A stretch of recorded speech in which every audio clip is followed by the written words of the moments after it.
Hello everyone, నేను మీ విజయ నగేష్. ఈరోజు ఒక మంచి స్వీట్ రెసిపీ. స్వీట్ తినాలనుకున్నప్పుడు లేదా ఎవరైనా ఇంటికి గెస్టులు వచ్చినప్పుడు అప్పటికప్పుడు చేసుకునే విధంగా కొంచెం డిఫరెంట్గా, అలాగే మంచి టేస్ట్తో, చూడ్డానికి ఇది హల్వాలాగా ఉంటుంది.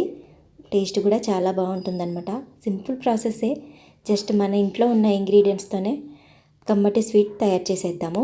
ఇక్కడైతే ఇంట్లో ఒక్కోసారి రస్కులు అనేవి మిగిలిపోతూ ఉంటాయి కదా, ఇలా ఇరిగిపోయినవి కానీ మిగిలిపోయినవి కానీ ఒక మిక్సీ జార్లో తీసుకొని మెత్తటి పౌడర్ లాగా చేసుకోవాలి.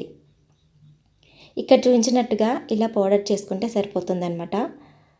సో మనకి ఒక 2 సార్లు తిప్పితే ఇలా మెత్తటి పౌడర్ లాగా అయిపోతుంది. ఆ తర్వాత కడాయిలో 1 స్పూన్ వరకు నెయ్యి యాడ్ చేసేసుకొని పౌడర్ చేసుకున్నాం కదా రస్కులు, వాటిని కూడా కడాయిలో యాడ్ చేసేసుకొని దోరగా వేయించుకోవాలన్నమాట. మనకి మంచి అరోమా వస్తుంది.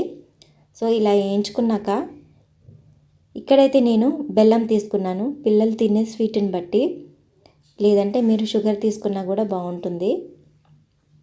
సో ఇలా కొంచెం ఫ్రై అయిన తర్వాత బెల్లం యాడ్ చేసుకోవాలి. తీపిని బట్టి బెల్లం యాడ్ చేసేసుకొని ఇలా కొంచెం మెల్ట్ చేసుకోవాలన్నమాట.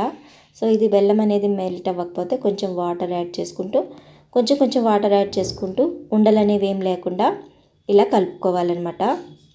సో ఈ విధంగా కలుపుకున్నాక మనకి కాస్త దగ్గర పడుతుంది. ఆ తర్వాత ఫ్లేవర్ కోసం ఇలాచి, అలాగే 1 స్పూన్ వరకు మళ్ళీ నెయ్యి యాడ్ చేసుకొని, ఇక్కడైతే నేను రోజ్ ఎసెన్స్ యాడ్ చేస్తున్నాను అనమాట. దీనివల్ల మనకి మంచి ఫ్లేవర్ వస్తుంది తినేటప్పుడు.